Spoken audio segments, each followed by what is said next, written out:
warahmatullahi wabarakatuh. Alhamdulillah rabbil alamin. Salatu wassalamu ala rasulil amin. Wa ala alihi wa sahbihi ajma'in wa ba'du. Qala al-musannifu rahimahullahu ta'ala wa nafa'ana Allahu bihi wa bi'ulumihi fid dharain amin.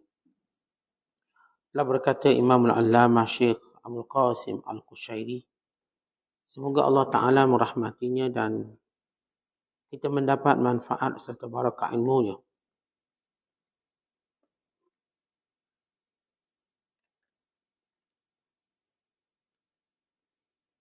Guru kita Abu Ali Daqqaq mengatakan istiqamah mempunyai 3 putaran tingkatan. Pertama adalah penegakan, kemudian berdiri dan akhirnya istiqamah. Takwim merupakan proses latihan nafsu. Iqamah merupakan pendidikan hati dan istiqamah adalah pendekatan rahsia-rahsia.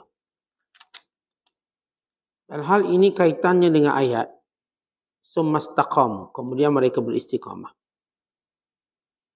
Abu Bakar Siddiq radhiyallahu ta'ala anhu mengatakan maksud istiqamah ialah mereka tidak syirik. Sementara Umar bin Al-Khattab radhiyallahu ta'ala anhu menafsirkan makna istiqamah sebagai orang yang pergi ke sana kemari seperti seekor serigala yang berjalan berputar-putar dalam keadaan miring. Pernyataan Abu Bakar mengandungi makna yang jelas dalam memperhatikan dasar-dasar tauhid. Sedangkan penafsiran Umar menyiratkan makna pelepasan tuntutan penafsiran dan takwilan dalam menetapi syarat perjanjian. Ibn Atha mengatakan istiqamah kalian dalam penyatuan kesendirian hati dengan Allah.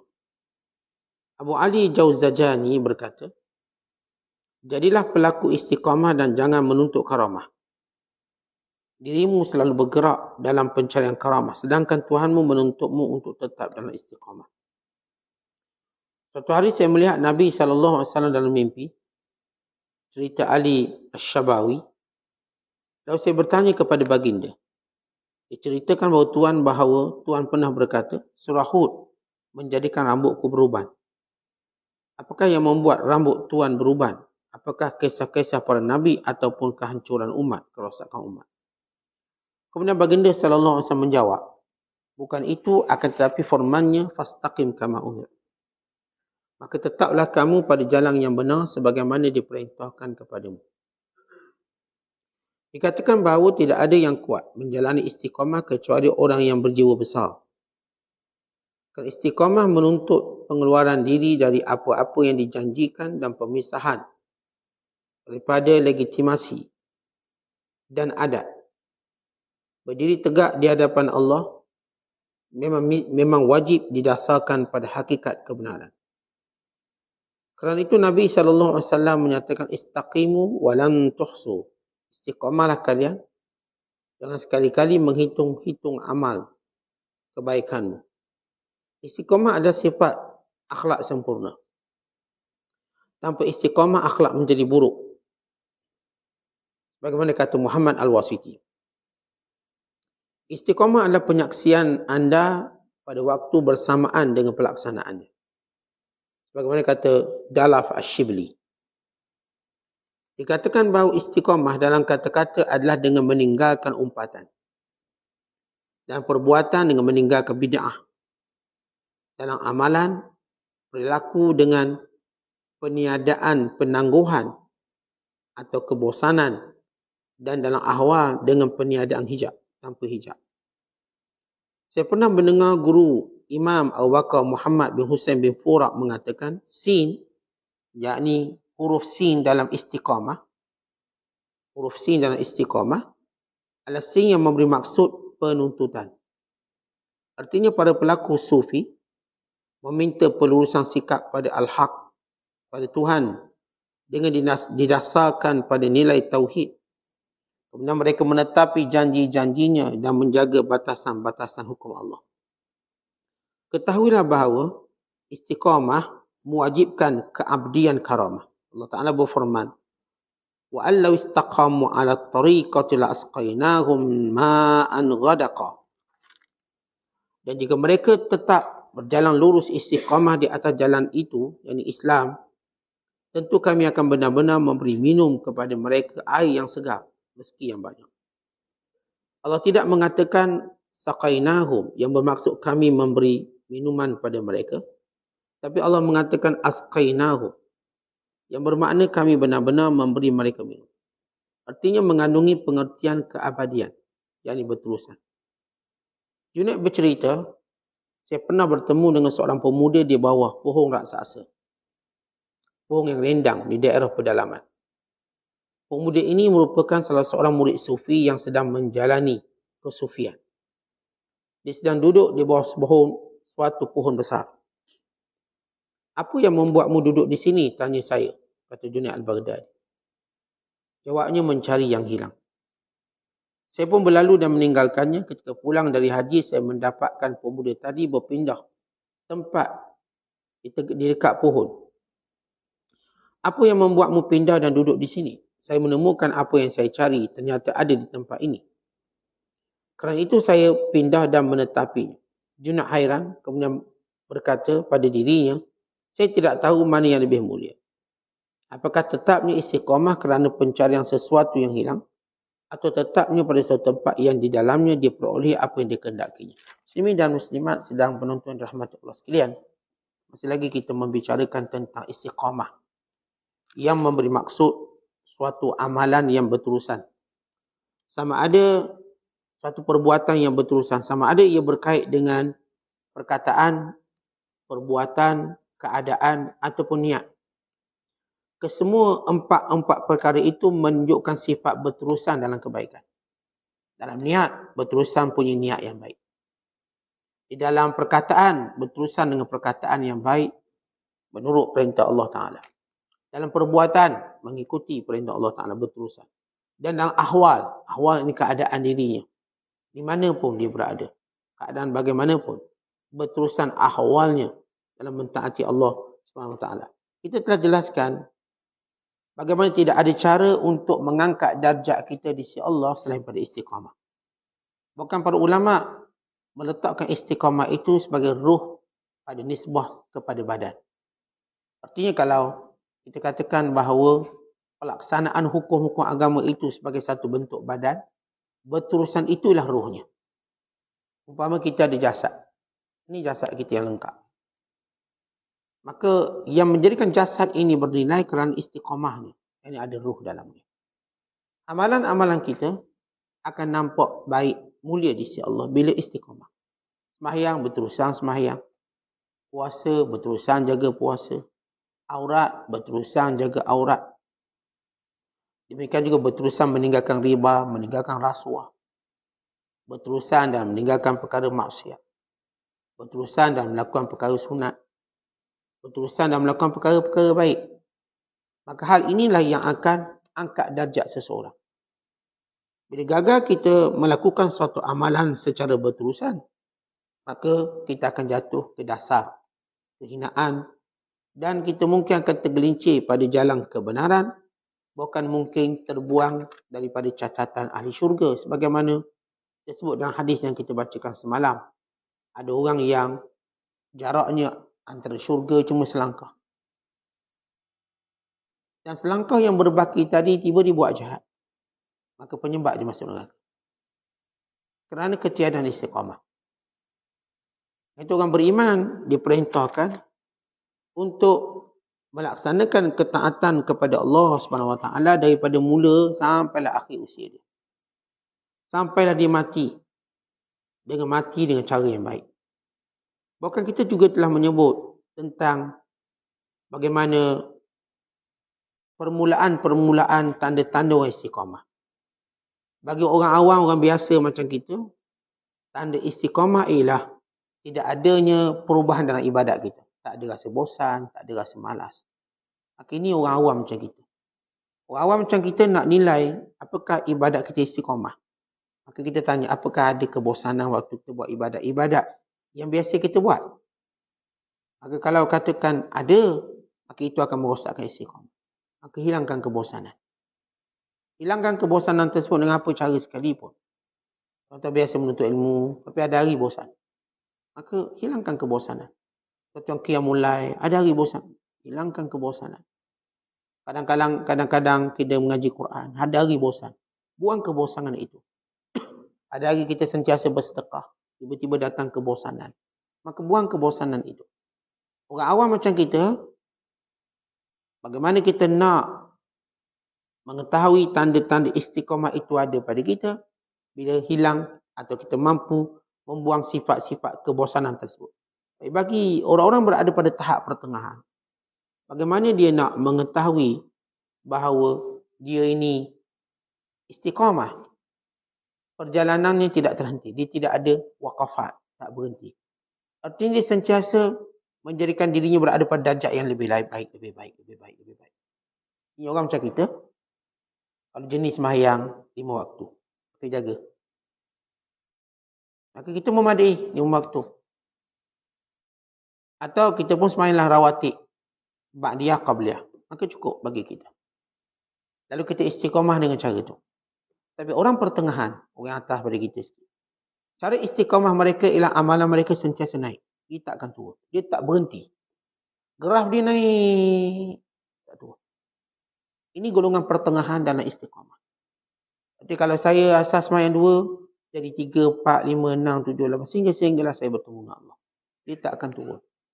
Minggu ni saya baca 4 live. Minggu depan 5 live. Minggu akan datang 6 live. Begitu saya naik. Maka ini orang istiqamah pertengahan. Yang lebih hebat daripada yang pertama. Yang pertama, nak kekalkan kebaikan yang dia dah buat. Cukup, kekalkan. Tambah tidak, kurang pun tidak. Cuma dia ada masalah bosan. Dia biasa ke masjid 5 waktu. Ada hari bosan.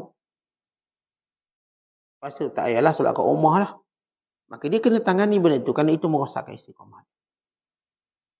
Bagi orang yang berada pertengahan, yang merosakkan istiqamahnya bila berkurang amalannya.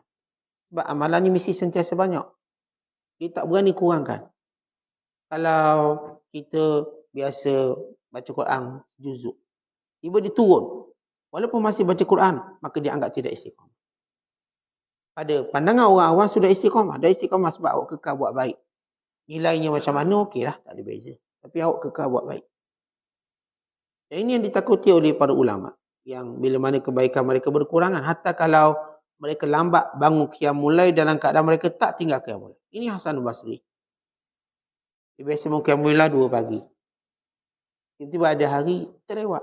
Jadi 3 pagi. Lewat dia bukan 2 pagi, 8 pagi macam kita. Lewat bagi orang macam kita masih awal. 2 ke 3. Maka dia sudah menganggap ini kerana dosa dia di siang hari. Sehingga terlewat. Kalau orang awam macam kita, masih boleh qiyamul lail itu sudah bagus. Mungkin kita qiyamul 2, mungkin 3, mungkin 4. Kadang-kadang lagi 10 minit nak subuh qiyamul lail. Okey. Paling kurang kita tak tinggal qiyamul lail.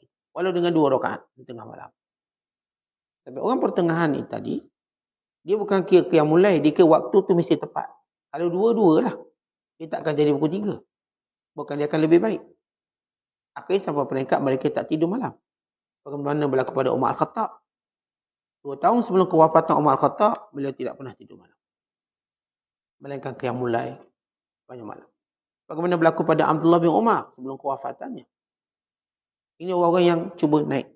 Bagi golongan yang lebih tinggi pada makamnya, dipanggil peringkat, di sini diterjemah sebagai pamungkas. Maksudnya peringkat tertinggi, peringkat terakhir atau peringkat yang kita sebut yang kemuncak.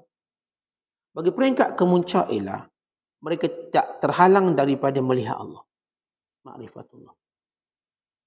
Peringkat di mana bukan cerita amalan, bukan cerita peningkatan amalan, ceritanya ialah melihat Allah. Ihsan. Ini disebut dalam hadis. An ta'budallaha ka'annaka tara fa in lam takun tara fa innahu yara. Kamu menyembah Allah seperti Allah melihatmu. Tahap ini tahap melihat kepada muraqabatullah. Malu pada Allah. Memerhatikan bahawa Allah sentiasa melihatnya. Sebagaimana firman-Nya, Inna rabbaka labil mirsad. Allah sentiasa memandang kamu, melihat kamu. Tahap ini tahap malu mereka tinggi. Malu mereka untuk buat sesuatu, hal-hal duniawi melebihi hal akhirat. Ini as-Sawri. Bila dia ni seorang yang amat selera makan. Lalu dia pun akan makan banyak. Setiap kali makan, dia makan banyak. Tetapi selepas itu, dia akan buat ibadat banyak. Sambil berkata, aku malu seperti seorang hamba yang mendapat upah yang banyak lalu buat kerja sikit. Dan kalau kita ni pekerja, bos kita bayar gaji banyak, tapi kita buat kerja sikit, malu tak kita? Kalau kita orang yang masih ada maruah lah. Bos bagi kita ambil duit. Tapi kita kerja sikit je. Lepak banyak, rehat banyak. Kalau kita ada maruah, kita pasti malu. Bos bagi saya patut sebulan 2,000, dia bagi 4,000. Pasti kita kerja lebih banyak. Sampai bos kata tak balik lagi, tak apa bos, saya nak kerja lebih sikit. Bos pun bagi saya gaji lebih. Kata Sufyan Ats-Tsauri, waktu dia makan banyak, dia akan buat ibadat banyak. Bila dia makan banyak, dia tak akan tidur malam. Kenapa? Malu sebagaimana hamba mendapat upah banyak lalu buat kerja sikit. Nah, kalau kita boleh buat macam tu, bolehlah makan banyak. Kita takut makan banyak tu rebah macam tu, ngantuk. Ini Ats-Tsauri, dia memang ulama yang selera makan. Seperti Waqi' Al-Jarrah, ulama-ulama yang selera makan. Ada ulama yang utamakan puasa, suka berpuasa, kurang makan. Ada ulama yang suka makan. Seperti Muhammad Hasan Syaibani, suka makan. Sampai badannya berisi. Saya kata Imam Syafi'i, aku tak pernah tengok orang gemuk yang cerdik melainkan Muhammad Hasan Syaibani. Dia gemuk ni suka makan lah. Tapi cerdik orangnya. Kalau, sebab tu kita sebut dalam membina agama, lihat kemampuan sendiri. Ada orang, dia makan banyak, dia lagi khusyuk ibadat. Sila makan banyak. Kalau dia makan banyak, ibadat pun bagus. Semangat. Ada orang, makan banyak sikit siap. Mata dia pun mula ngantuk. Ada dia makan sikit je tadi, dia cepat ngantuk mungkin. Maka dia kena tangani benda tu dengan baik. Ada orang dengan makan banyak, ibadatnya baik. Semua aktivitinya bagus, segar, buka. Ada orang tak sama kita punya pencapaian. Kerana itu dalam meletak agama, kita tak boleh menyamakan kita dengan orang. Walau kita mungkin boleh ikut orang, tapi nak sama mungkin tidak. Saya mungkin boleh ikut jalan-jalan kejayaan dia. Tapi nak sama 100% mungkin tidak. Mungkin saya lain. Ada orang tu boleh study lama untuk dia cerdik. Baguslah study lama, bagus. Tapi saya tak boleh study lama. Saya boleh study sekejap je. Misalnya. Tapi saya anggap itu sebagai contoh. Namun saya tak akan sama dengan dia. Dalam ibadat pun sama tuan-tuan. Kita tengok orang, dia ni sahur, kurma je. Tuan-tuan jangan ikut. Golek je kan. Bila nak puasa. Kita sahur siakak. Lagi masak merah. Tak apalah kita set macam tu. Itu segar esok. Satu hari segar. Dia kurma sebiji, dia segar, tak apa. Masing-masing dengan cara. Namun kita, apapun yang kita ambil dari dunia, ia tidak menjejaskan agama. Itu paling penting. Walaupun kita ada kaedah umum. Kaedah umum bersedikit makan. Itu kaedah umum. Tapi kaedah itu mungkin tidak terpakai secara khusus pada orang tertentu. Sebenarnya saya sebut kisah Waqi' Al-Jarrah, dia suka makan banyak. Kemudian Syekh, kenapa Syekh suka makan banyak? Kerana aku gembira kerana Allah beri aku Islam. Gembira. Excited dia makan banyak kerana Islam. Demikian juga yang berlaku kepada Sufyan Ats-Tsauri yang menyatakan bila dia makan banyak, dia akan lebih bersemangat buat ibadat banyak kerana akan datang rasa malu. Ambil upah banyak tapi ibadat sikit. Maka golongan yang berada pada peringkat garisan terakhir, penamat. Golongan ini bukan cerita amalan, cerita melihat Tuhan. Cerita mereka ialah keseronokan bersama dengan Allah. Keseronokan itu menyebabkan mereka boleh berdiri sepanjang malam. Mereka tak kira berapa rakaat mereka solat, tapi nilai solat. Ini Abdullah bin Abbas. Dia berdiri sepanjang malam untuk satu ayat. Waja'at sakratul maut bil haqq, dzalika ma kunta minhu tahid. Pasti akan datang kesakitan kematian dengan sebenar. Itulah waktu yang paling kamu takuti. Dia ulang ayat itu sehingga basah janggutnya sampailah subuh. Kerana dia bukan pada makam nak kira berapa rakaat semayang, tapi pada makam melihat Allah Ta'ala dalam solat. Melihat sama ada rahmat Allah, kemurkaan Allah, amaran Allah. Maka orang ni berada pada nilai istiqamah paling tinggi. Walaupun nampak dia buat mungkin amalan tak banyak, tapi nilai dia terlalu tinggi. Nabi SAW setiap malam cuma solat 11 rakaat. 11 rakaat. Ada kita dengar yang semalam mungkin 100. Mungkin sekian-sekian banyak. Baginda SAW sebagai hadis riwayat Aisyah radhiyallahu ta'ala tidak pernah melebihi 11 rakaat. Kalaupun riwayat menyebut 13 rakaat, kerana merujuk kepada solat qabliyah subuh. Maka dikira sebagai 13. Tapi malam, sepanjang malam 11 rakaat. Tetapi kata Aisyah, jangan ditanya tentang berdirinya, jangan ditanya tentang rukuknya, akan panjangnya. Bayangkan dia berdiri, dia baca Al-Baqarah, baginda SAW dalam solat tahajud, baca Al-Baqarah, baca Ali Imran, baca An-Nisa, dalam satu rakaat. Lama berdiri. Ini peringkat makam paling tinggi sekali. Makam melihat Allah Ta'ala. Yang Allah berikan kepada para Nabi dan Rasul dan para Siddiqin. Dan orang-orang yang benar dalam mencari Allah Subhanahu Wa Ta'ala. Ada orang hidup cari pahala. Ada orang hidup cari bahagia dengan ibadat. Kenapa awak ibadat ni? Rasa bahagia, saya rasa seronok. Saya buat ni, saya rasa tenang, bahagia. Pencarian tu dia cari. Ada orang mencari Allah. Dia bukan cari cerita tenang, tak tenang. Ini hal beginner macam kita. Orang macam kita, tuan-tuan nak doa, lepas tu rasa tenang. Bila tolak duha, kemudian jadi kaya. Orang macam kita lah. Tak salah. Itu antara benda yang memang disebut. Lebihannya. Rezeki. Tapi bagi orang yang berada pada makam tertinggi, dia tak cari benda tu. Dia bukan macam cari tenang macam kita cari. Murah rezeki, lapang rezeki. Bukan kadang-kadang dia menolak kelapangan rezeki. Tak nak. Dia menolaknya.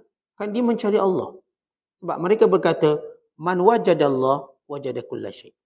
Wa man faqadallah faqada kulla syai'. Siapa yang jumpa Allah, dia jumpa semua. Siapa yang hilang Allah, dia hilang semua. Maka dengan jumpa Allah, dia akan jumpa semua. Macam seorang isteri sebagai contoh. Seorang perempuan. Kalau dia mencari suami yang baik, maka dia akan dapat semua. Rumah, kereta, semua. Dapat suami yang baik. Kalau dia cuma nak suami yang ada kereta, ada rumah, dia mungkin dapat benda tu, tapi dia tak dapat suami. Bila dia tak dapat suami, akhirnya rumah tu pun hilang. Kerana suami yang baik tu yang mengadakan itu semua. Suami yang bertanggungjawab tu yang mengada itu semua. Kalau dia cuma tengok seorang lelaki sebagai pasangan hidupnya, kerana kebendaan, dapat duit ke, boleh shopping ke, boleh beli beg, boleh beli kasut. Nampak suami dia sebagai ATM bergerak je. Maka ATM ni akan kehabisan wang. Lama ni jalan mana-mana, suami. Saya senang Ustaz, suami saya ATM bergerak, cocok tepi keluar duit. Suami duduk tepi, cocok keluar duit. Cocok keluar duit. Kalau itu dicari, dia akan hilang semua satu hari. Tapi kalau dia mencari, dia sebagai contoh, kehidupan kita yang biasa. Kalau dia mencari suami yang soleh, syarat suami tadi bukan cerita dia kaya ke tak. Itu saya tak bagi syarat. Saya syarat dia soleh. Bagi seorang perempuan. Kalau seorang lelaki, isteri yang soleh. Syarat itu, dia akan jumpa semua. Itu bagi orang yang mencari betul-betul kebaikan. Baik, kita sebut tadi, kadang-kadang kita ada yang beragama untuk cari kebahagiaan dunia. Ya, dia nak akhirat. Akhirat pasti. Tapi kenapa buat? Buat ni jadi tenang. Lepas tu alhamdulillah rezeki saya pun okey. Anak saya pun okey. Saya pun okey, sihat. Duk amal. Makanan-makanan sunnah ni sihat kita. Sebab dia melihat makanan sunnah itu untuk kesihatan. Maka dia pun menikmati kesihatan. Tapi ada orang tak, dia tak. Saya bukan buat makanan sunnah sebab saya cari kesihatan. Saya pun tak peduli kalau saya sakit. Kan itu pahala. Saya makan makanan sunnah. Kan ia sunnah. Dia bukan cerita saya makan ni sebab jadi sihat, kuat, gagah. Tak, kerana dia sunnah. Bagaimana kata Umar Khattab atau mencium Hajar Aswad. Aku cium kamu kerana Rasulullah cium. Kalau Rasulullah tak cium, aku tak cium. Bukan sebab cium. Macam tuan-tuan tanya orang cium Hajar Aswad. Sebab apa nak cium Hajar Aswad? Tuan-tuan tanya diri tuan-tuan. Kenapa tuan-tuan bila pergi Mekah nak sangat cium Hajar Aswad? Sebab apa? Ustaz, ni benda yang paling susah sekali kat Mekah, cium Hajar Aswad. Susah Ustaz. Ni paling susah sekali. Rasanya kalau nak pergi umrah tu susah. Susah lagi cium Hajar Aswad. Mungkin ada orang berkali-kali ke Mekah. Tapi tak mungkin berpeluang cium Hajar Aswad. Setiap kali dia keluar. Mungkin tak berpeluang. Haji berkali-kali, tak berpeluang pun cium Hajar Aswad. Maknanya cium Hajar Aswad lagi susah pada haji. Jadi ada orang, tuan-tuan sekalian, kita lah, orang tu kita lah. Kalau kita tanya, kenapa awak nak cium Hajar Aswad? Satu je soalan. Sebab benda susah, Ustaz. Bila dapat tu macam lain macam. Ada orang saya nak cium Hajar Aswad. Sebab itulah benda paling berharga dekat Kaabah. Saya nak cium. Maka semua niatnya, kalau kita perhatikan, asas niat tadi lebih kerana kita nampak benda paling susah itu yang kita nak buat. Tetapi pada sahabat melihat cium Hajar Aswad kerana Rasulullah cium. Kalau Rasulullah tak cium, mereka pun tak pandang batu tu. Kerana Rasulullah cium. Ada perbuatan Nabi SAW. Sehingga bila Rasulullah berpesan pada Umar, kata, "Wahai Umar, kamu tu gagah. Maka jangan kamu mencelah untuk mencium Hajar Aswad. Kalau kamu ada kelapangan, lapang, baru cium. Kalau tak lapang, jangan. Sebab kamu gagah, nanti habis orang lain." Kalau orang cium Hajar Aswad ni, dia pun tak nak cium ni, dah buat tubuh keras ni macam batu. Kok gagah. Maka dia mungkin memudaratkan orang lain. Kadang-kadang perempuan nak cium Hajar Aswad, dia mungkin lupa pada banyak perkara-perkara lain. Tapi kalau dia benar-benar berada pada tahap istiqamah yang tinggi, mungkin dia tidak mencium. Bila ada mudarat-mudarat yang dipasti. Dan dia tak rasa apa-apa. Kenapa? Kerana dia melakukannya dan meninggalkannya juga kerana Allah. Kadang-kadang kita buat tu kerana Allah. Dan kita tinggalkan juga kerana Allah. Saya tak nak. Supaya saya tak mudaratkan orang. Maka saya merasa tenang kerana saya ikut perintah Allah. Bukan dapat, tak dapat. Bagi orang awam macam kita, dapat tenang, tak dapat. Oh, saya satu je benda galak. Kenapa? Tak dapat cium Hajar Aswad. Dia tak dapat mabrur, tak apa. Hajar Aswad kena cium. Bila cium Hajar Aswad, mulalah dia cerita. Nampak cahaya. Masa cium nampak syurga macam-macam. Walau kita melakukannya, kerana inilah dia perbuatan Nabi SAW. Kalau saya tidak diperlihatkan apa-apa, saya pun tak kisah. Sebab saya nak pada perbuatan. Ini nilai istiqamah.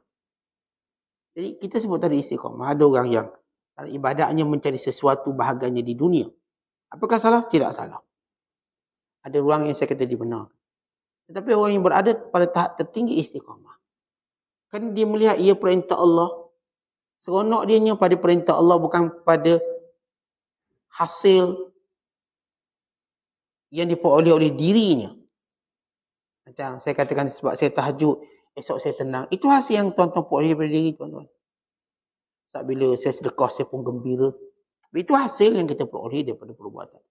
Bukan itu nilai orang paling tinggi. Nilai orang paling tinggi bukan dia cerita dia dapat apa daripada ibadat. Dia cuma nak Allah dalam ibadat. Itu yang dia nak paling tinggi. Andai kata kalau dia buat sesuatu, dia tak dapat benda-benda macam saya katakan. Kalau dia bertahajud malam hari atau dia melakukan semua amal-amal sunnah Nabi SAW, namun dia tetap diuji dengan sakit dan sebagainya, dia pun tak risau. Dia redha dengan apa pun ujian Allah Ta'ala. Dia orang beriman yang berperang, gugur syahid, kematian anak, kematian isteri. Maka mereka semua ini berada pada tahap keredaan pada Allah tinggi. Mereka tidak melihat, oh kerana saya berpegang pada agama, saya akan menang. Bukan. Kemenangan itu bila berpegang dengan agama, bukan menang kerana pegang agama. Kemenangan itu, sebab itu Allah sebut dalam Quran, hal yatarabbasu nabikum illa bi ihdal husnayain. Mereka musuh-musuh yang menganiaya kita, yang memerangi kita, mereka sebenarnya sedang menyaksikan dua kemuliaan kita. Sama ada kita mati syahid. Itu kemuliaan. Mereka berbangga kerana kami dapat bunuh orang Islam. Tak, itu kemuliaan kami, bukan kemuliaan kamu. Kerana kami mati syahid. Kami bukan mati sia-sia macam kamu. Mati bagi orang beriman ialah kemuliaan, bukan penghinaan. Bagi orang kafir, mati itu penghinaan. Paling takut mati. Bagi kita orang beriman, antara dan husnayain, salah satu dua keindahan yang Allah janjikan ialah kematian yang baik. Tentang dengan mati pada jalan Allah itu bukan kekalahan, tapi kemenangan. Lepas tu bila Sayyidina Ali ditikam sehingga membawa pada kematian, kewafatan. Dia kata apa? Fustu warabil Ka'bah. Aku telah menang demi Tuhan Ka'bah. Sayyidina Ali ditikam waktu nak pergi solat subuh oleh golongan Khawarij.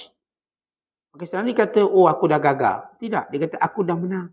Fustu, aku menang demi Tuhan Ka'bah. Berarti orang-orang beriman melihat nilai kemenangan itu dengan nilai keredaan Allah Subhanahu Wa Taala. Jadi bukan kalau saya sebut tadi orang-orang macam kita, pertengahan macam kita. Kita masih lagi beragama untuk mencari habuan dunia. Masih. Dan itu tidak salah. Bila mana habuan tadi yang Allah janjikan pada kita.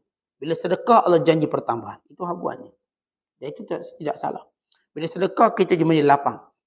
Rasulullah memberi perumpamaan. Manusia yang bersedekah ini umpama seorang yang sedang memakai jubah besi antara lehernya sampai ke dadanya. Bila mana dia bersedekah, dia akan melapangkan bagi besi yang tersekat kat halqom dia sampai ke dada dia, dilapangkan sampai dia selega. Lagi banyak kita sedekah, kita pun lega. Dan bandingan orang yang kedekut seperti baju antara leher sehingga dadanya disempit. Makin dia kedekut, makin disempit hidup dia. Kemuncak orang kedekut, dia sendiri tak dapat menikmati harta. Kedekut sangat. Sebab apa? Nanti kalau dia nikmati, orang nampak, orang tahu dia kaya. Jadi dia pun tak nak tunjuk. Pasal dah duit banyak, baju, buruk, seluar, buruk. Kenapa? Tunjuk kaya kau minta sedekah. Tunjuk miskin. Tunjuk miskin. Ada seorang yang saya pernah cerita. Seorang wanita di Lubnan. Dia kekal tunjuk miskin sampailah dia mati. Menjadi peminta sedekah. Tapi bila dia mati, dalam akaun dia ada 4.3 juta. Dengan kondominium, apartmen. Banyak. Duit juta. Tapi lihat bagaimana ujian Allah padanya. Dia tidak dapat menikmatinya. Dia terus kekal tunjuk fakir. Kalau tunjuk kaya, orang tak bagi sedekah. Padahal kalau dah sampai minta sedekah duit dah juta, berhentilah minta sedekah. Tak dia kekal nak minta sedekah. Lihat, dek kedekut dia nak orang beri pada dia. Dia tak nak beri pada orang. Lalu dia sendiri tak dapat menikmati harta dia. Ramai orang yang kerjayanya sedekah, minta sedekah. Duit banyak lah minta sedekah. Kerjaya. Dia duit banyak kat bank. Tapi dia tak dapat menikmati. Dia kekal jalan kaki. Kalau naik kereta orang tahu habis kena bayar. Jalan kaki. Padahal orang yang bersyukur walaupun tak banyak duit. Dah ada 2 buah kereta dah. Ditunjukkan nikmat Allah beri pada dia. Dah boleh makan tempat-tempat yang baik. Dia ni tak boleh. Dia tak boleh makan kedai makan. Orang nampak, tadi minta sedekah makan kat restoran ni. Dia pun takut. Makanlah tepi jalan. Demikian orang kedekut. Sehingga menjadi peminta sedekah.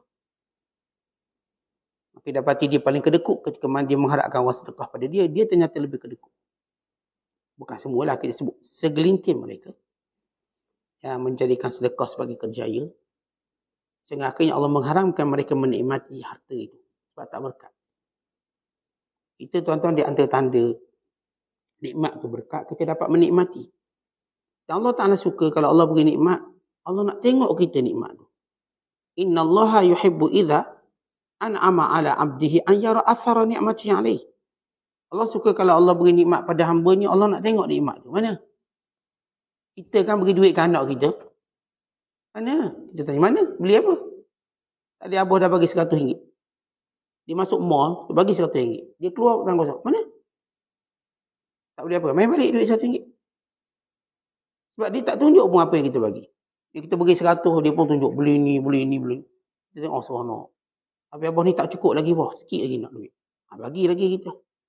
Sebab dia pandai menterjemahkan. Tapi tuan-tuan bagi duit, keluar tangan kosong. Bagi keluar tangan kosong. Tak bagi kita.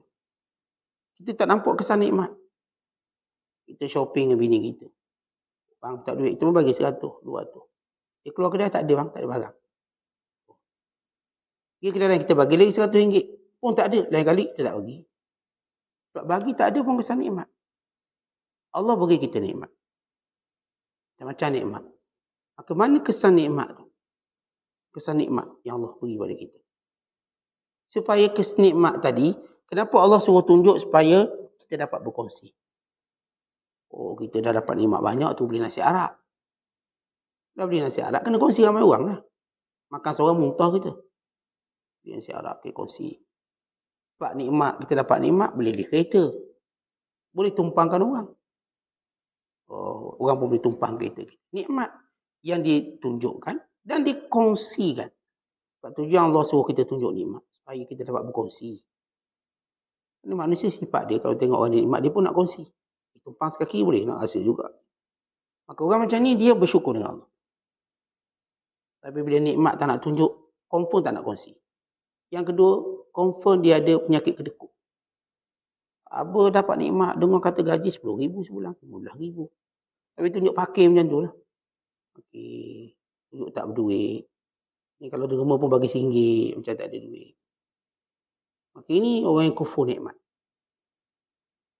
Jadi, memang tak salah saya katakan. Bila mana kita melakukan satu amalan, lalu kita mendapat keuntungan-keuntungan duniawi. Itu normal bagi orang macam itu. Namun orang yang saya kata pada peringkat tertinggi istiqamah. Dia bukan melihat nilai itu. Dia melihat nilai bagaimana keberadaan Allah dalam dirinya. Tidak terhijab dia daripada Allah. Itu nikmat yang paling seronok bagi dia. Bukan kerana dia mendapat hal-hal duniawi. Tapi dia kerana melihat Allah. Kata Abu Ali Daqqaq, istiqamah dia ada 3 tingkat. Pertama namanya ialah takwim. Takwim satu proses untuk kita latih hawa nafsu kita. Dipanggil takwim. Satu lagi dipanggil iqamah. Iqamah, proses mendidik hati kita. Dan yang ketiga barulah istiqamah. Jadi takwim, iqamah, istiqamah. Jadi dalam proses kita nak istiqamah, ada 2 anak tangga dulu. Anak tangga pertama ialah takwim. Apa itu takwim? Contoh kita melatih segala fizikal kita untuk ingat, untuk melaksanakan perintah Allah. Latih. Dan cuba untuk menangani hawa nafsu kita. Dan bila peringkat kedua panggil iqamah. Iqamah, di mana peringkat kita jaga hati kita. Segala sifat-sifat yang baik. Dan last kali istiqamah. Istiqamah datang dengan gabungan takwim dan iqamah. Gabungan fizikal dan hati. Maka datanglah orang yang memburu rahsia Allah. Ini tuan-tuan, orang ini dah baik fizikalnya. Jaga semayang puasanya. Dah baik hatinya, buang dah sifat jahat-jahat dia. Dan yang saya katakan kita, bagaimana kita muhasabah tentang apakah amalan yang kita belum buat. Atau yang dilarang dan kita buat dan kita belum tinggal. Maka kita kena cuba. Itu peringkat pertama kita. Kemudian kita kena muhasabah hati. Tetapi sifat yang hati kita masih ada, yang tak baik. Dengki. Maka kita kena kurangkan kalau pun tak boleh buat. Ada hasad. Wasangka buruk. Tetapi kita kena buangkan wasangka buruk. Dan kalau tak boleh buang, kurangkan dia. Setiap orang kena cek kat hati dia ni ada penyakit apa lagi. Cuba tulis. Saya punya hati penyakit apa lagi. Sombong saya ada. Hasad dengki saya ada. Wasangka buruk saya ada. Kemudian saya ada kurang tawakal saya pada Allah. Hati saya ni ada penyakit-penyakit khianat dan sebagainya. Kita senaraikan dan perhatikan mana satu kita boleh kurangkan. Dan mana satu kita boleh bunuh terus dia. Sampai tak ada hati kita. Antaranya adalah wasangka buruk pada Allah. Ini kena bunuh terus. Sebab di antara wasiat Nabi SAW kepada seorang lelaki yang datang, "Ya Rasulullah awsini." Ya Rasulullah, tolong wasiatkan padaku. Kata Nabi SAW, jangan kamu menuduh Allah. Jangan kamu tuduh Allah. Yang ini wasangka buruk pada Allah. Tapi bila datang satu takdir pada kita, jangan kata, oh, apa asyik aku je kena ni, orang yang tak kena. Wasangka buruk pada Allah. Allah tidak takdirkan pada kita sesuatu melainkan baik. Jadi kalau tuan-tuan orang beriman, tuan-tuan yakin pada Allah yang maha adil, maha bijaksana, maha pemurah, maha penyayang pada orang beriman. Allah sebut. Bagaimana sifat Allah Ta'ala pada orang beriman? Penyayang. Allah itu penyayang pada orang beriman. Kalau betul kita orang beriman, kita kena yakin Allah sayang kita. Kalau kita tak yakin Allah sayang, berarti kita tak beriman. Atau masalah ada iman. Dan Allah sebut dalam banyak ayat. Innallaha ghafurur rahim. Allah tu pengampun, lagi penyayang. Jadi kita baca Bismillahirrahmanirrahim. Dengan nama Allah yang pemurah pada semua makhluk. Ar-Rahim, penyayang pada orang beriman. Dalam penafsiran yang khusus. Kalau tuan-tuan terjemah secara literally, dengan nama Allah yang maha pemurah lagi maha penyayang. Stop situ. Tapi apa beza Ar-Rahman dan Ar-Rahim? Ar-Rahman pemurah pada semua makhluk. Binatang-binatang. Even pada setan pun Allah bagi. Murah Allah bagi rezeki pada dia. Umur panjang. Tapi bila pergi je pada sifat Ar-Rahim, khusus untuk orang beriman. Allah sayang orang beriman. Lepas tu orang beriman, tuan-tuan, bila kena satu qada ketentuan Allah, itu tanda Allah sayang. Dalam qada ketentuan Allah itu ada sayang Allah pada kita. Maka jangan menuduh Allah. Dengan berkata, kenapa asyik aku? Kenapa tak kena orang tu? Kenapa giliran kita je rezeki sikit, giliran dia rezeki banyak. Misalnya, kita dah tengok banding adik kita. Adik kita kahwin tu dapat anak. Kita kahwin lambat dapat anak. Adik kita kahwin anak ramai. Kita anak sikit. Adik kita anak-anak dia semua bijak. Anak kita sentiasa bawah anak dia. Kenapa anak aku asyik bawah dia je? Kita pun sama kita rasa.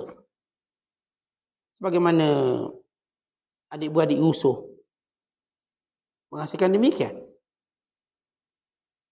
Walau oleh kerana tuan-tuan kita dalam menilai sesuatu, tuan-tuan kena mengaku bahawa kita ni bodoh tak cerdik. Sejak bila kita cerdik, tuan-tuan?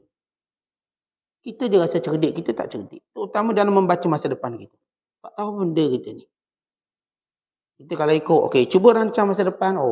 Rancang masa depan saya nak duduk negeri ni, duduk sini, kerja sini, gaji segini, kahwin orang ni, anak sekian. Cuba tuan-tuan rancang masa depan. Boleh. Apakah itu kebaikan yang kita rasa dan kita yakin? Itu cuma cadangan kita dan ilmu jahil kita.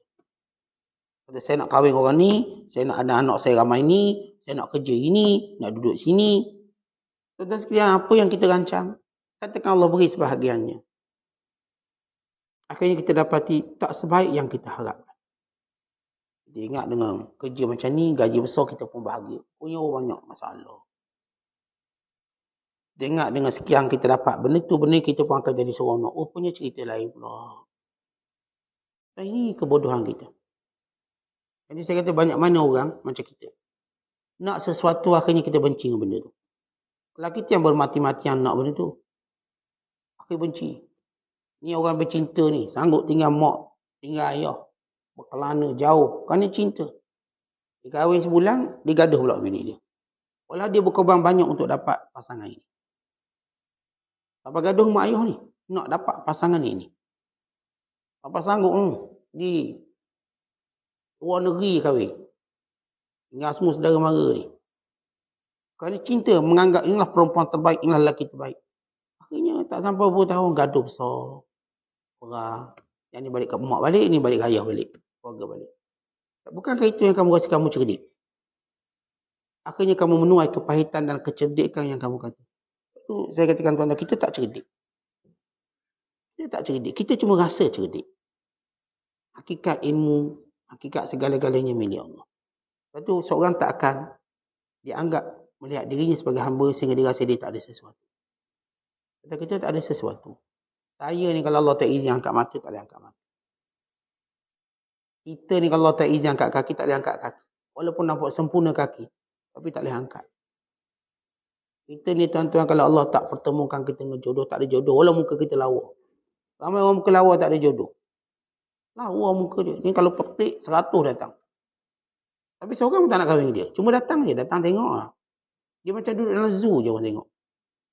Tidak dimiliki. Baik dia perempuan, baik dia laki-laki. Dia macam duduk dalam dewan pameran je. Cuma boleh tengok, don't touch. Tak boleh sentuh, even tak boleh miliki. Tengok. Akhir sampai ketua dia. Lawa orang ni, tak kahwin. Ni muka huduh dah berapa kali kahwin. Kahwin. Sebab jodoh dia. Sebab tu tuan-tuan kita sebut. Bukan kepandaian kita, bukan kehebatan kita, bukan kebijaksanaan kita. Ini semua takdir Allah. Tapi oleh kerana kita manusia ni, Yang cukup campur urusan Allah. Allah beri kita sikit satu benda. Ikhtiar. Ambillah apa yang disebut ikhtiar. Akhirnya ada orang yang bodoh mempertuhankan ikhtiar. Dengan ikhtiar dia pun rasa dia hebat. Lalu jadilah dia korun baru di abad ini. Dengan ilmu saya awak semua berjaya. Ya. Bagaimana kata korun? Dia tanya, wahai korun, ini kekayaan daripada mana? Apa kata korun? Korun menyatakan, ini semua ilmu aku. Aku bijak, aku pandai. Hati-hati orang merasa dia bijak, dia boleh bentuk orang jadi berjaya. Dia lupa itu ilmu Allah. Innama utituhu ala ilmin indi. Aku dapat ini semua, kata korun, ilmu aku. Kita bimbang tak? Juga tuan-tuan kita duk coaching-coaching. Orang bisnes lah.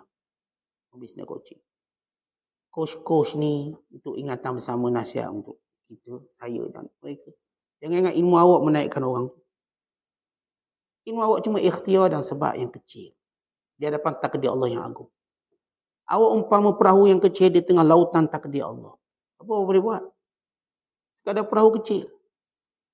Dengan lautan yang luas. Even kalau awak kapal besar pun, lautan tu lebih besar. Maksudnya, usaha kita berada dalam takdir Allah. Oh, saya menyebabkan orang berjaya. Saya menyebabkan, saya dah lahirkan 100,000 jutawan. Tuan-tuan tak lahir apa-apa. Kita mandul untuk itu semua. Allah yang melahirkannya. Oh, saya yang melahirkan. Saya melahirkan orang ni. Tuan-tuan tak lahirkan apa-apa. Hatta seorang ibu yang mengandung dia tak melahirkan anak itu. Melainkan Allah yang mengizinkan dia lahir. Sebab itu Allah sebut dalam Quran begini ayat dia. Allahu akhrajakum min butuni ummatikum. Allah lah yang mengeluarkan kamu daripada perut mak kamu. Allah tak sebut, ibu kamu lah yang keluarkan kamu daripada perutnya. Allah kata Allah. Allahu akhrajakum min butuni ummahatikum. Allah yang keluarkan kamu daripada perut mak kamu. Bukan mak kamu keluarkan kamu daripada perut dia. Allah keluarkan.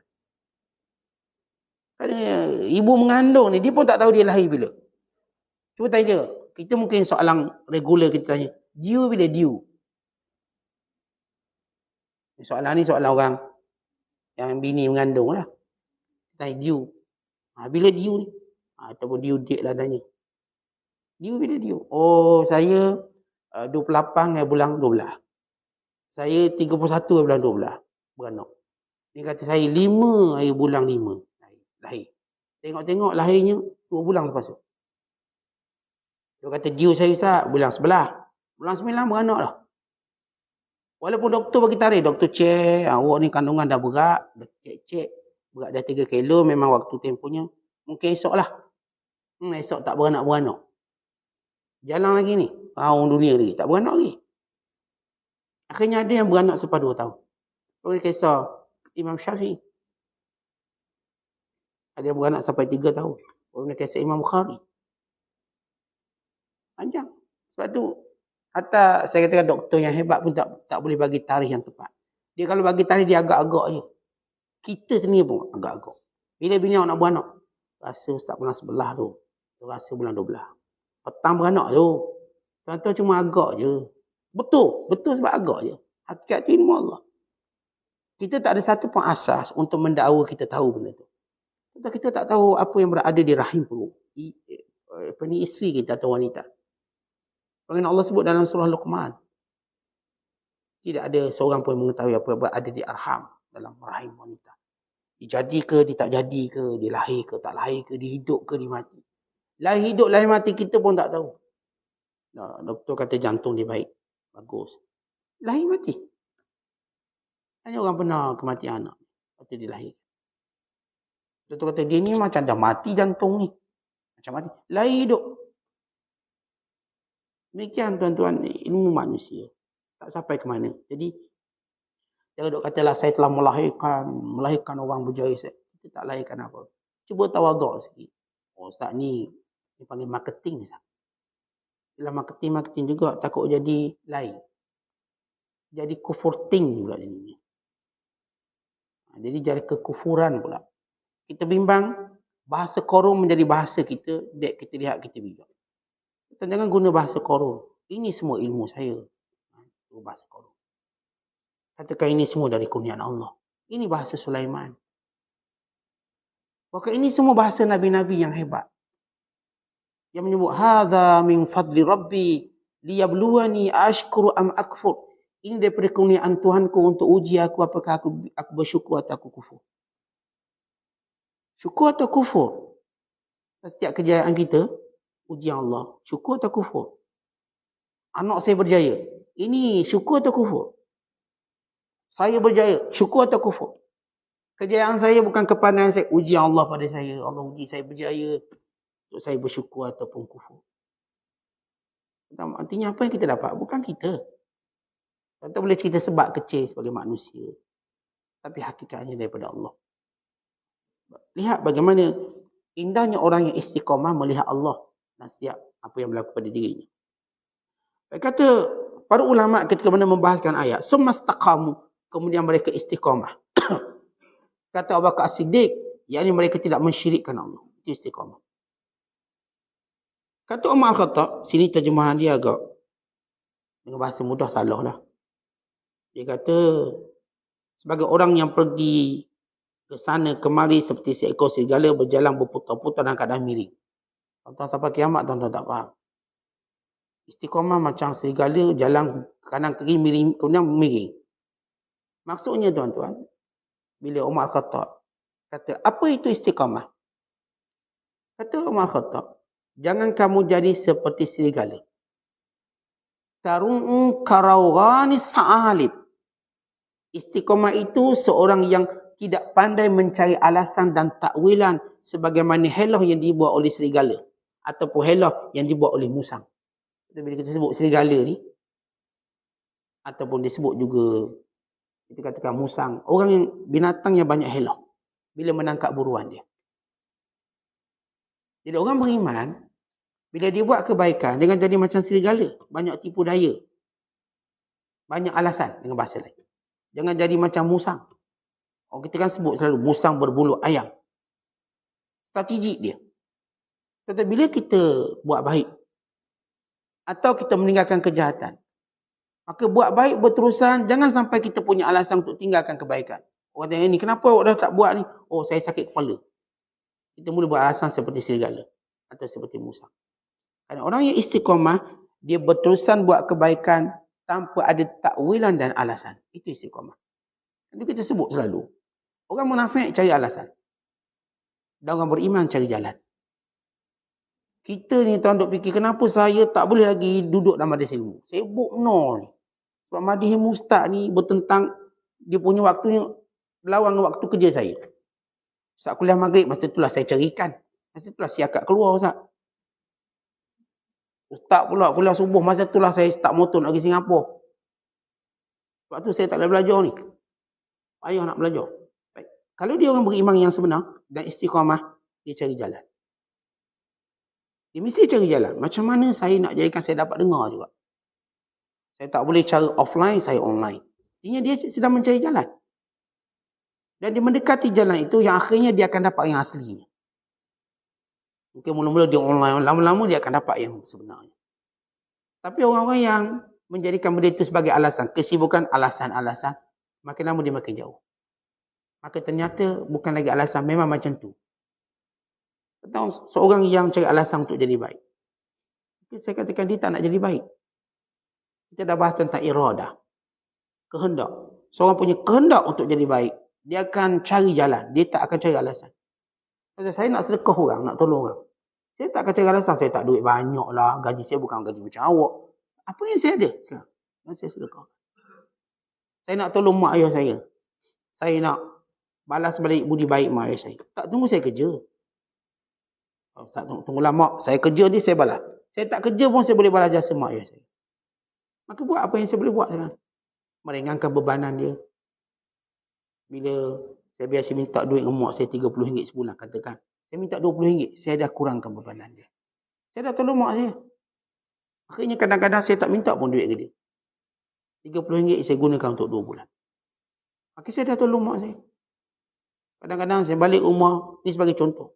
Balik rumah, saya kurangkan bebanan dia. Kurangkan bebanan. Saya dah tolong dia, tak tunggu saya kerja. Jadi tuan-tuan ni, Orang beriman dalam memburu istiqamah, dia takkan ada alasan. Tapi orang munafik, alasannya banyak. Dia boleh buat satu kitab alasan saja. Jadi tuan-tuan, cuba perhati diri kita dalam ibadat. Apakah tuan-tuan masih punya alasan? Apa alasan tak bangun qiyamul lail? Sibuk kerja, Ustaz, penat. Sekarang kan ada pencing. Pencing pula, Ustaz, kencing mani pula. Tahu tinggi pula, tu tak boleh bangun. Lalu sampai bila? Kata ulama, kalau panas menjadi alasan, dan sejuk juga menjadi alasan, dan musim bunga juga menjadi alasan, dan musim luruh juga menjadi alasan, kulli mata, katakan padaku bila lagi. Maksudnya, masa sihat dia alasan macam ni. Masa sakit alasan dia macam ni pula. Masa sibuk alasan dia macam ni pula. Masa lapang alasan dia macam ni. Maka katakan pada mereka, kamu semua tak nak buat. Itu je. Kita tanya ni, kenapa tak pergi kuliah ni? Kamu tak pergi kuliah. Sakit, Ustaz. Oh, sakit. Lepas tu sihat. Mana kuliah, Ustaz? Langkawi, Ustaz. Sihat, dia pergi Langkawi. Sakit, dia tak tahu kuliah. Lepas tu masa sakit tu pergi Langkawi. Sihat dan kuliah. Kalau orang nak cari satu jalan. Sakit. Kemudian bila dia lapang pula, kenapa tak pergi kuliah contoh? Oh, saya ada buat kerja sikit. Dia buat kerja pula. Bila dia sibuk pula, saya ada kerja sikit. Dia ada kerja pula. Satu buat kerja, satu ada kerja. Sampai bila? Akhirnya dia sebenarnya tak nak kebaikan.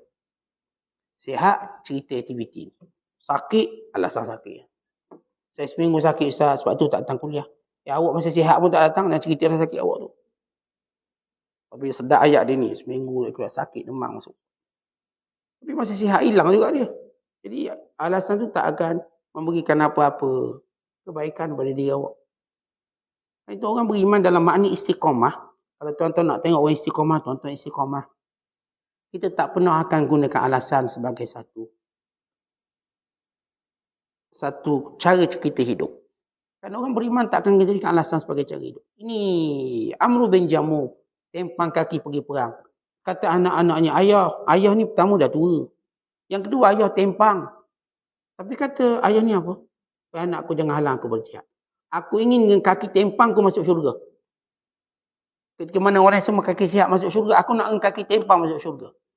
Dan ketika mana dia gugur syahid dalam perang Uhud. Kata Nabi SAW, aku melihat dia berjalan dengan kaki yang lurus, yang baik di dalam syurga. Aku tengok. Anak dihalang ayah tak pergi perang. Ayah dah ada keuzuran. Pertama, ayah tua. Memang Rasulullah tak bagi perang orang tua ni. Ada alasan lah. Bukan tak bagi, mana ada alasan. Alasan diterima secara syar'i. Sebab perang ni kalau tua-tua nak perang macam mana? Yang kedua, sakit pula. Kaki tempang. Jalan lambat. Tapi apa kata Amru bin Jamuh? Itu bukan alasan. Saya nak masuk syurga dengan kaki tempang ni. Akhirnya dia masuk syurga kaki tempang. Lihat bagaimana mereka para sahabat. Ini Abdullah Ibn Umi Maktum buta pergi perang. Buta. Tak ada alasan. Tak ada. Kerjanya apa? Pegang bendera. Akhirnya gugur syahid. Bayangkan dia gugur syahid. Walau dia buta. Ini Abu Ayyub Al-Ansari. Tua dah. Tua. Tapi dia nak kemuliaan untuk mengalahkan, untuk membuka kota Konstantinopel. Akhirnya dia diusung untuk pergi perang. Walau tak ada perang dah. Tua. Tapi nak kemuliaan. Dia usung. Kemudian ditinggalkan wasiat. Kalau aku mati, tanamkan aku berhampiran dengan kota Konstantinopel. Supaya kamu umat Islam ada alasan untuk balik semula ke sini. Kenapa? Di situ ada mayat Abu Ayyub Al-Ansari. Balik semula. Sebab kita kan, bila kita tanam orang kita sayang, kita ada alasan untuk balik semula. Kenapa kita nak balik kampung? Antaranya nak ziarah kubur mak ayah kita. Itulah alasan kita. Sebab kubur orang kita sayang ada kat situ. Walaupun saya katakan kita sesibuk mana pun di bandar ni, contoh. Tapi kita tetap ingat kampung, walaupun kampung tak ada mak ayah, tapi kubur mak ayah kita kat situ. Balik. Ada orang mungkin musafir beratus batu untuk ke kubur mak ayah dia. Maka Abu Ayyub kata, tanam aku di kota Konstantinopel, supaya kamu ada alasan untuk pulang kembali ke sini. Dan ternyata benar. Akhirnya kubur Ayyub langsung dipindahkan suatu tempat. Yang punya kemuliaan tuan-tuan pergi ke Istanbul, maka ini antara tempat yang diziarahi. Abu Ayyub Al-Ansari. Tuan-tuan, dia tak berperang pun, tapi dia pergi perang. Dan kerana umur tua dan diusung kat stretcher. Dan mati dalam usungan. Kenapa? Ini orang istiqamah. Istiqamah. Walaupun saya katakan alasannya kuat. Syar'i bagi alasan. Kita contohlah kita kalau kita bab solat Jumaat. Solat Jumaat ni ada benda yang menggugurkan kewajiban solat Jumaat. Nanti ni kita sakit. Hujang lebat. Ya, maka itu antara keuzuran. Tapi kita betul walaupun uzur. Kita pun tengok. Boleh agak-agak boleh pergi. Boleh pergi. Pergi kita. Kenapa orang ni istiqamah? Allah ma'ilah melainkan kita buat penyakit berjangkit ke orang. Jangan pergilah. Nak pergi juga. Ini istiqamah. Bukan istiqamah. Itu punah ranah nama ni. Kita tahu penyakit ini boleh mudaratkan semua orang. Atau ganggu semua orang. Batuk. Dia punya batuknya. Untuk iman sampai lupa Fatihah. Huru-hara. Tak payah pergilah. Sebab hadir awak ni, huru-hara masjid. Dengan batuk awak, dengan penyakit tu mungkin berjangkit misalnya. Tapi kalau benda tu tak, kita seorang je. Gauk tu tak berjangkit dengan orang gauk. Seret kaki ke masjid. Walaupun gugur kewajiban Jumaat kerana sakit. Tapi kerana kita orang istiqamah. Pergi. Jadi ini orang-orang yang saya katakan sentiasa mengatasi alasan. Kekuatan orang beriman, istiqamah mereka, kerana mereka buang segala alasan. Maka inilah nilai istiqamah yang dituntut dalam syarak. Dia tak ada alasan sebagaimana kata Umar Al-Khattab. Jadi kata ulama, awakah ditafsirkan istiqamah secara muraad, penegasan pada akidah. Manakala Umar Al-Khattab melihat dari sudut konsisten seorang itu dalam melaksanakan perintah Allah. Sebab dalam definisi yang lain, Umar Al-Khattab bila menyebut tentang istiqamah, yang melaksanakan perintah Allah. Tanpa ada alasan. Itu istiqamah. Kerana kita ni tuan-tuan manusia akan sentiasa ada alasan. Sama ada alasan itu namanya ittirari atau iktisabi. Alasan yang memang daripada kita. Atau alasan tu bukan daripada kita. Tiba datang mengejut. Mengejut alasan tu datang. Maka kita sebagai orang yang nak istiqamah. Kalau alasan tu daripada kita. Sebab kita ada kerja waktu ni. Kita uruskan dengan baik. Urus. Tukar jadualkan dengan baik. Kalau alasan tu tiba-tiba dia mendatang. Maka mohonlah pada Allah kekuatan. Moga Allah tunjuk jalan. Bagaimana kita nak selesaikan. Kadang-kadang mendatang tiba-tiba baru kita nak buat ni. Dapat berita mak mati kat kampung. Kena balik kampung pula. Dapat berita sekian-sekian. Ini panggil istirari di luar kawalan kita. Ada alasan saya katakan kawalan saya. Kerja tu kerja saya. Saya buat. Saya nak janji jumpa orang tu saya punya. Jadual. Saya boleh ubah tu, ubah ni. Suka saya lah. Saya bos. Saya boleh buat secara fleksibel. Kalau ia datang daripada kita, tuan-tuan, urus dengan cara baik. Belajar ilmu pengurusan yang baik. Tapi kalau dia secara mendadak, istirari di luar kawalan kita, maka doa pada Allah supaya tunjuk jalan. Dia pasti ada jalan. Bagi orang yang istiqamah, Allah tak pernah tutup jalan untuk dia melakukan kebaikan. Dia pasti akan jumpa kebaikan. Walau dia berada pada tempat yang mustahil boleh buat, tapi begitu dia boleh buat. Bagaimana kita pernah cerita kisah Imam Sarakhsi. Dalam penjara dia boleh mengajar. Dalam penjara tak ada orang nak tanya tauliah dia ke tak. Dalam penjara. Nak hukum apa lagi dalam penjara.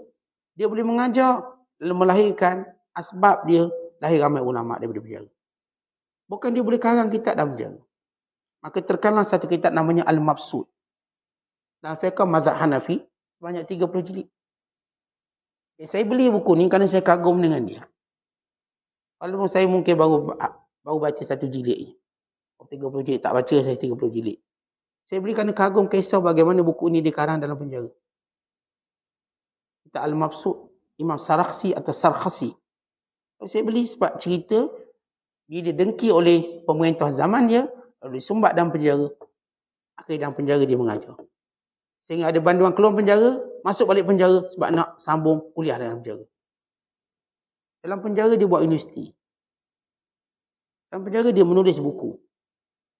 Itu kehebatan orang-orang istiqamah. Ini kita baca kisah Said Qutb. Dalam penjara dia mengarang kitab Fi Zilalil Quran. Dalam penjara dia karang. Ini kita baca Hamka. Dalam penjara dia karang tafsir Hamka. Dalam penjara. Zaman Soekarno penjarakan dia. Dia karang tafsir Hamka. Ini orang-orang istiqamah. Tak tunggu ada meja, bilik ekong, karang kitab. Apa sudah tak siap kitab. Sebab tak istiqamah. Ini dalam penjara dengan tiada kemudahan dia boleh siap. Kerana orang istiqamah, semua tempat dia boleh buat amalan. Tapi kalau orang tak istiqamah, semua tempat dia ada alasan. Semua tempat. Dah duduk dalam masjid dah. Masjid, dia ada alasan lagi tak nak solat. Bila berlaku banjir, masa-masa banjir, dipindahkan ke masjid. Dalam masjid dah duduk, tidur. Orang iqamah dia tidur belakang macam tu. Bayangkan dah duduk dalam masjid, masih tak ingin nak solat. Bagaimana luar masjid? Ini masalah besar orang yang tidak ada jiwa istiqamah dalam beragama. Wallahu a'lam bishawab. Assalamualaikum.